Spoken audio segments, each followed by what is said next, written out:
오늘의 말씀은 창세기 3장 39장 1절에서 10절 말씀까지입니다.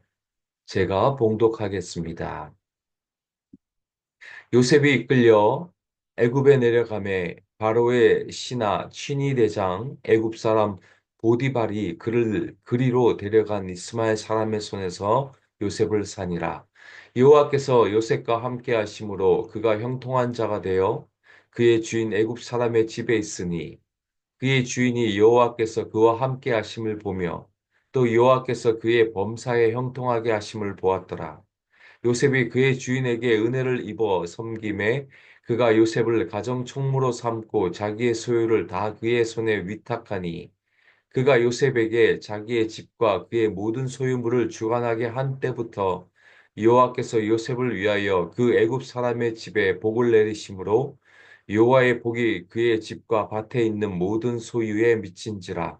주인이 그의 소유를 다 요셉의 손에 위탁하고 자기가 먹는 음식 외에는 간섭하지 아니하였더라. 요셉은 용모가 빼어나고 아름다웠더라.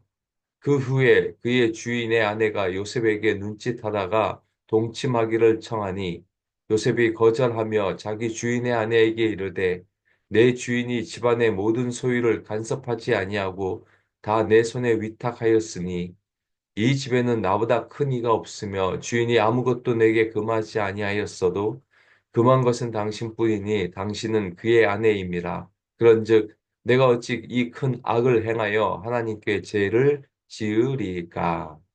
아멘.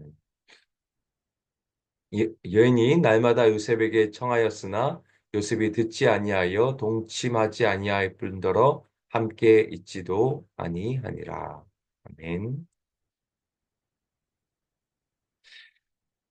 기독교 윤리 두 번째 시간입니다. 지난주에는 가정에서 부부 관계의 성경적 원리를 살펴보았습니다. 오늘은 우리 직장에서 어떻게 일하고 어떻게 사람들과 관계해야 하는지 성경적 원리를 살펴봅니다. 우리는 가정에서 시간을 보내는 것 이상으로 일터에서 많은 시간을 보냅니다. 그러기에 우리의 일터에서 크리스찬으로 성경적 원리를 지켜 나가는 것은 어찌 보면 교회에서 신앙의 모습을 보여주는 것보다 더 중요합니다. 어떻게 우리가 크리스찬으로 이 세상적 가치로 점철된 직장에서 모범을 보이고 성경적 가치관을 가지고 일할 수 있을까요? 이것을 저는 오늘 창세기에 등장하는 요셉이라는 사람을 통해 우리가 직장에서 어떻게 일하고 관계해야 하는지를 검토해 보기를 원합니다.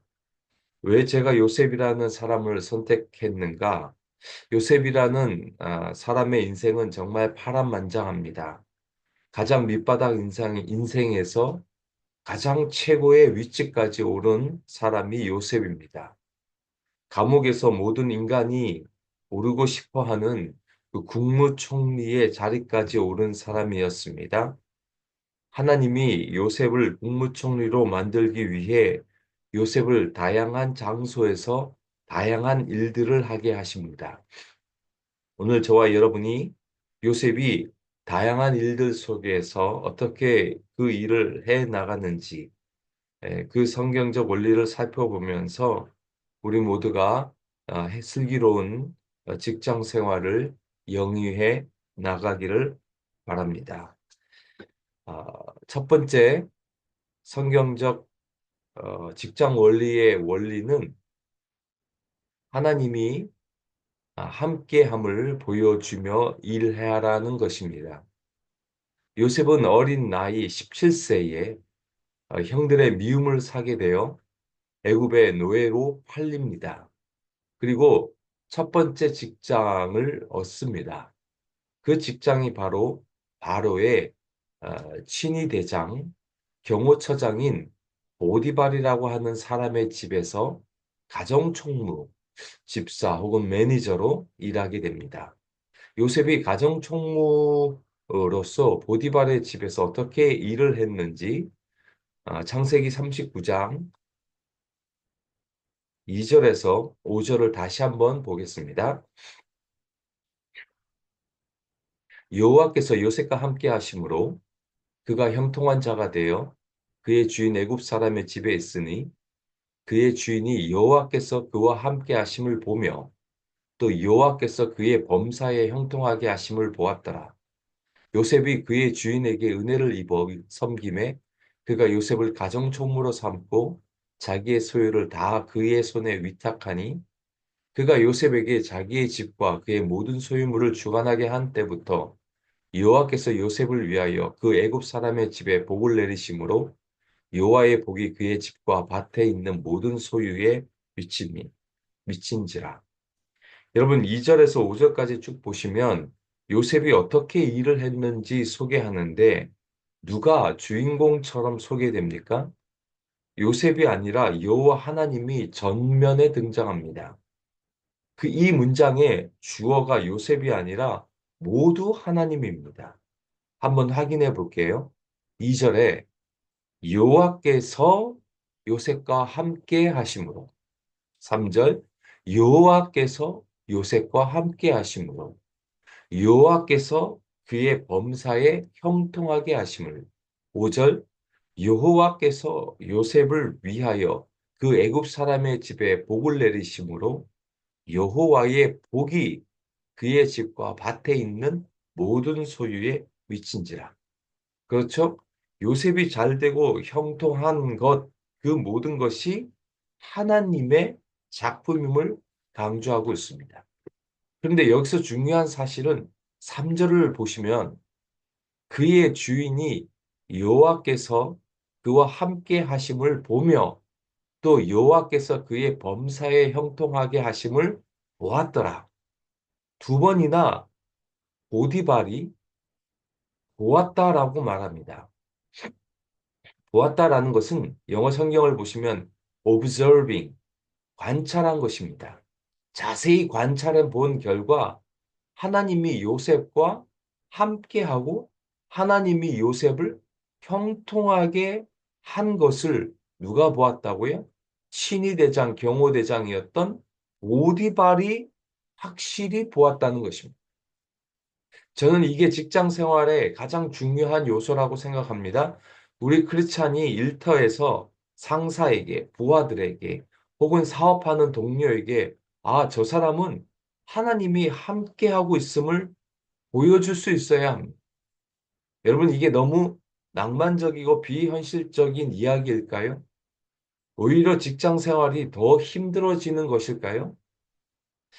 제가 신학교에서 하나님이 친히 이끌어 주시는 여자나 남자를, 파트너를 만나야 합니다라고 말했더니 어떤 학생이 목사님, 요즘에 어떤 세상인데 그런 낭만 시대는 지났습니다라고 하는 것입니다.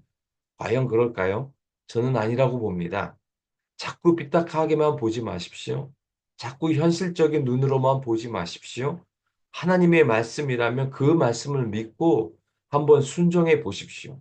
여러분, 세상 사람들이 여러분이 하나님이 함께 한다는 것을 보여줄 수만 있다면 그 직장 생활 성공한 사람이라고 믿습니다. 물론 어떤 실력이나 능력 없이 직장에서 예배만 드리라는 말이 아닙니다. 실력을 갖추고 있어야 합니다.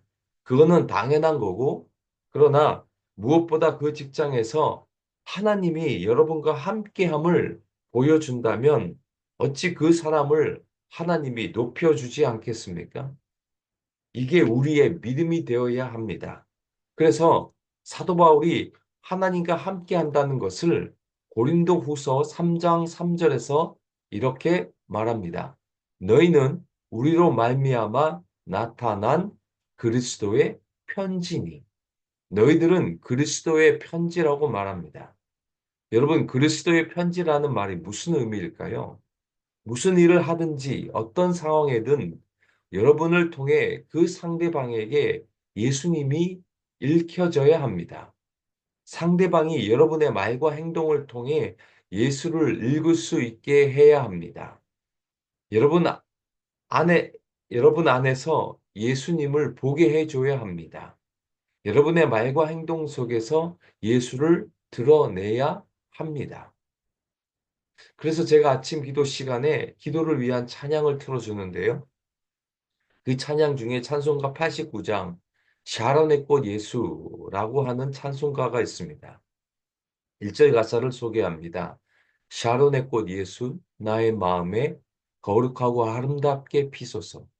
내 생명이 참 사랑의 향기로 간데마다 풍겨나게 하소서.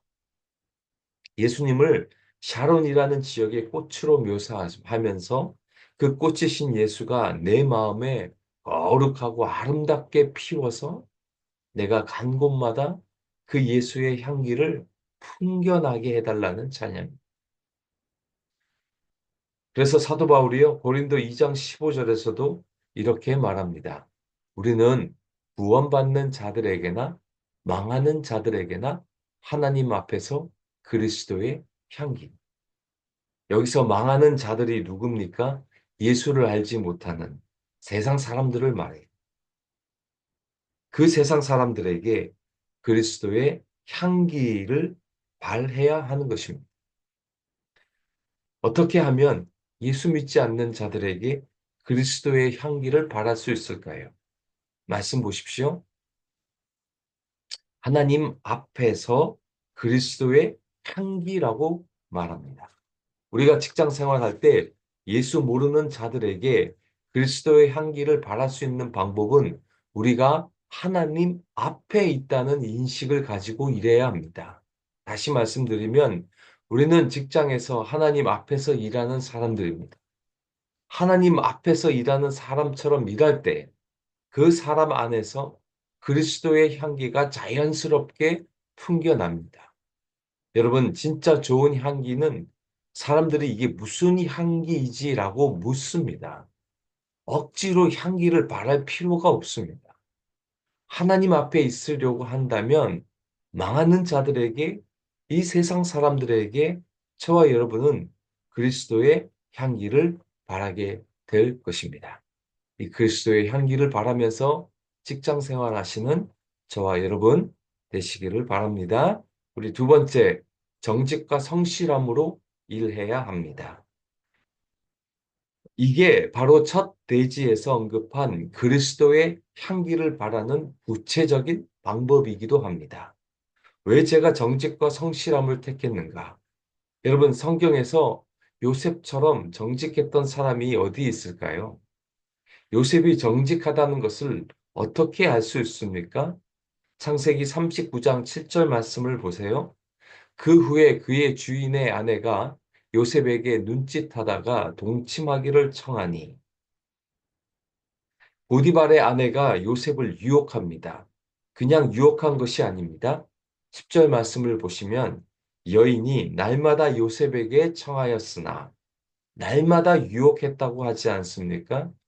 날마다 유혹한다는 말은 거의 스토킹 수준으로 요셉을 괴롭힌 것입니다.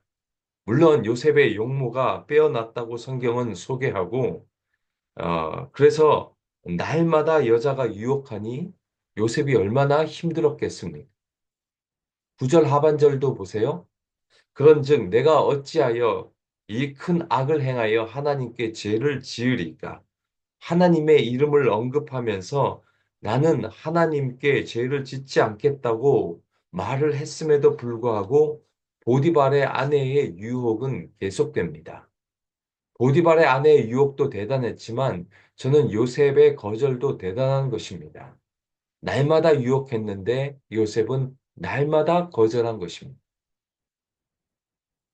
여러분, 요셉이 머리를 굴렸다면 얼마든지 이것을 기회로 삼아서 자신의 신분을 바꿀 수도 있었습니다.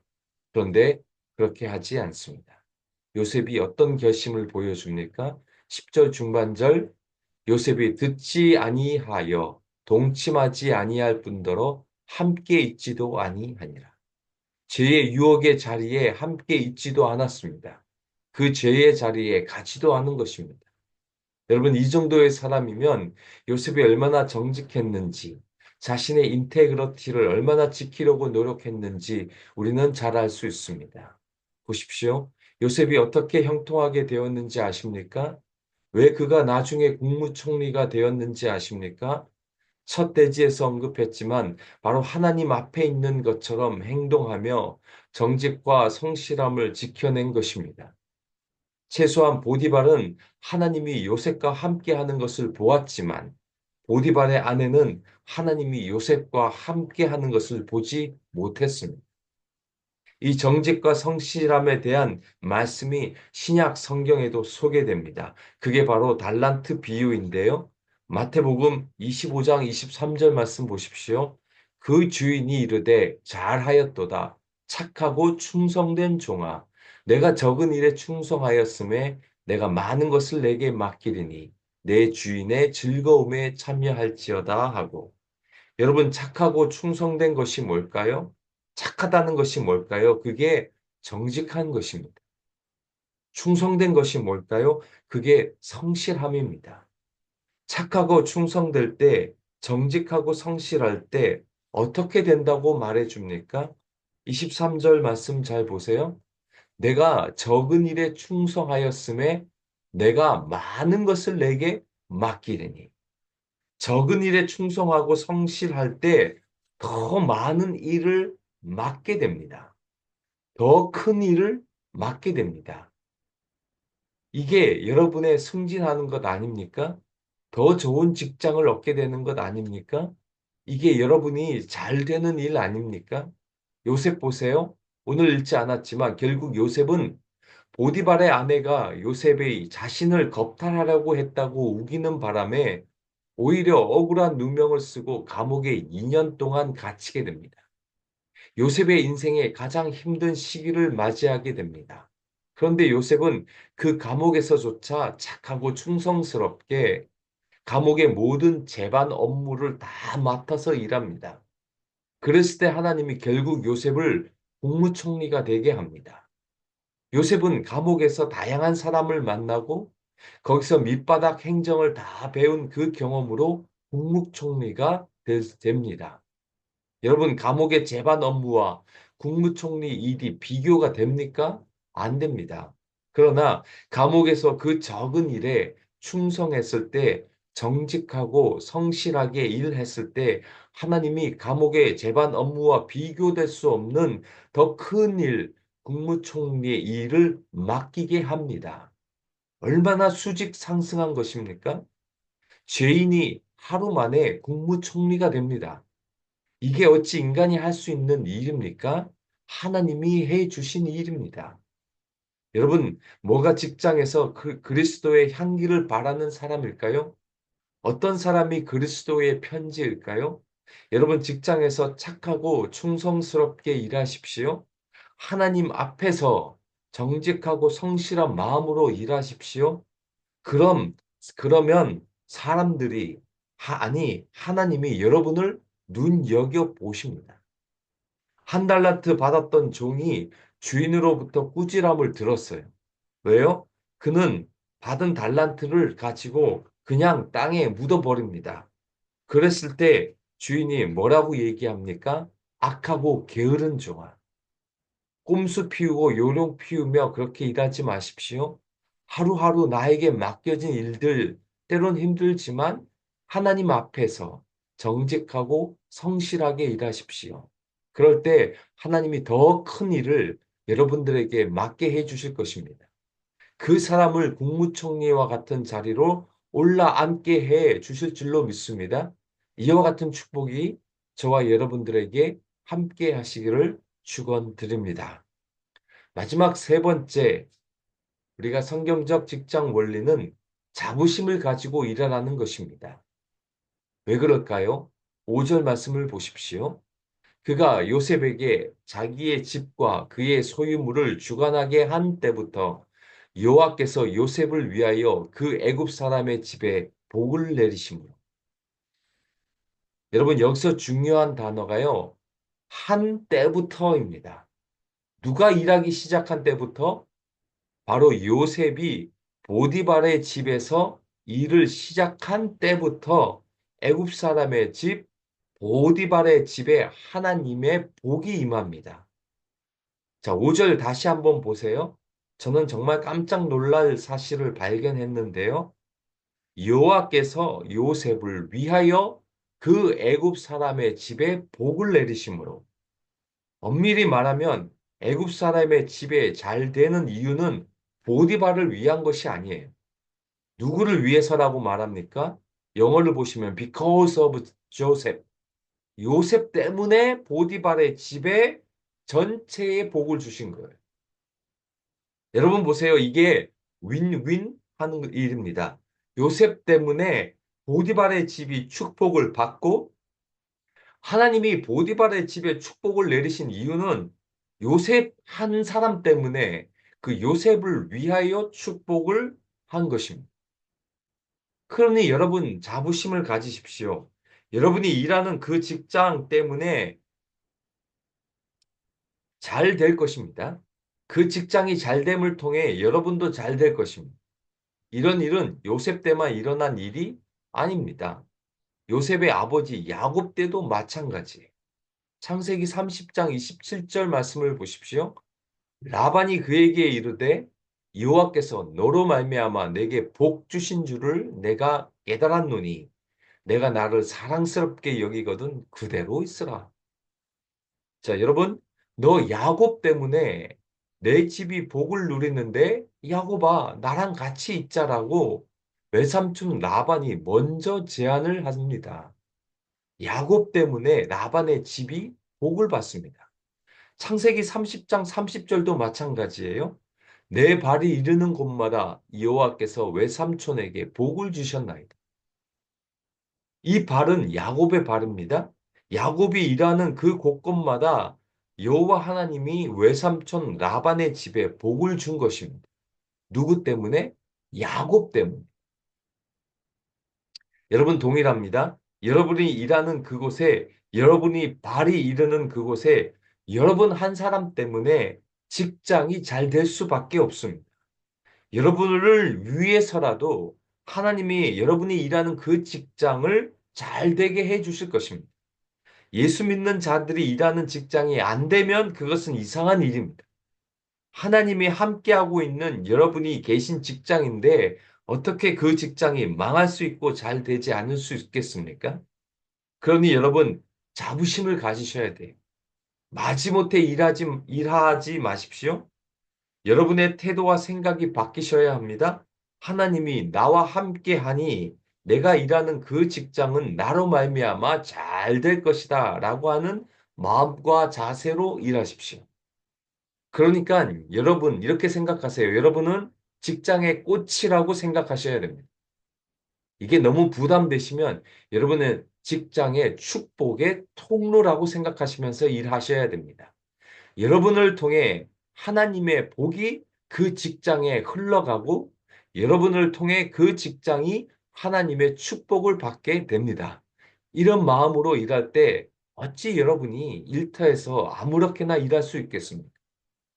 그래서 사도 바울이 에베소서 6장 5절 7절 종들아 두려워하고 떨며 성실한 마음으로 육체에 상전하게 순종하기를 그리스도께 하듯 하라.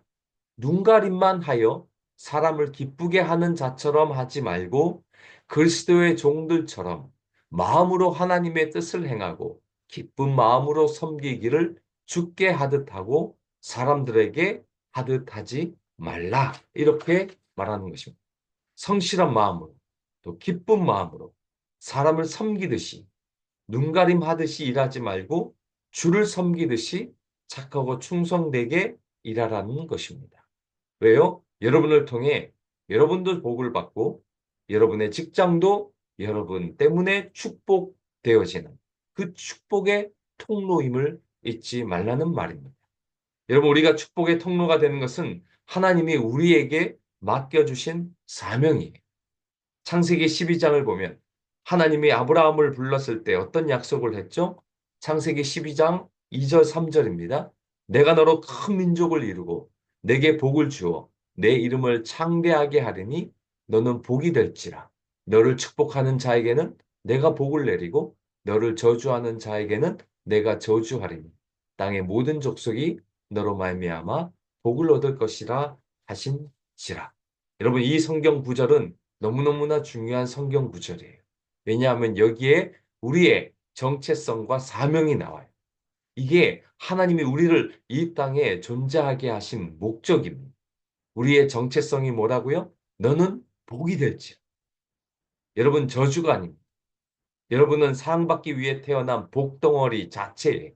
이게 우리의 정체성입니다. 이 정체성으로 일하는 것입니다. 그리고 여러분의 사명이 뭐라고 얘기합니까? 땅의 모든 족속이 너로 말미암아 복을 얻을 것이라 하신지라. 너로 말미암아 땅의 모든 사람이 복을 얻게 됩니다. 여러분은 축복의 통로예요. 축복의 통로로서 여러분의 직장 생활에서 최선을 다해 일하시기를 바랍니다. 그래서 여러분 일할 때마다 여러분 이렇게 선포하셔야 돼요. 나는 복이다. 이 복을 전하는 축복의 통로가 되자. 당신은 복입니다. 복을 전하는 축복의 통로가 되겠습니다. 라고 하는 이 마음을 가지고 일을 하러 나가십시오. 여러분의 직장에서 당신은 복이고 축복의 통로임을 자부심을 가지고 여러분 일터에서 축복을 누리시고 축복을 전하는 우리 모두가 되시기를 바랍니다. 말씀 마무리합니다. 성경적 직장 생활의 원리란 첫 번째 하나님과 함께 하심을 보여줘야 합니다. 그리고 두 번째 정직과 성실함, 착하고 충성되이 일하십시오. 세 번째 자부심을 가지고 나는 꽃이라고 생각하시고 축복의 통로로서 그렇게 일하십시오. 이 마음으로 여러분이 직장에서 승리하며 행복한 일터가 되시기를 주님의 이름으로 축원드립니다.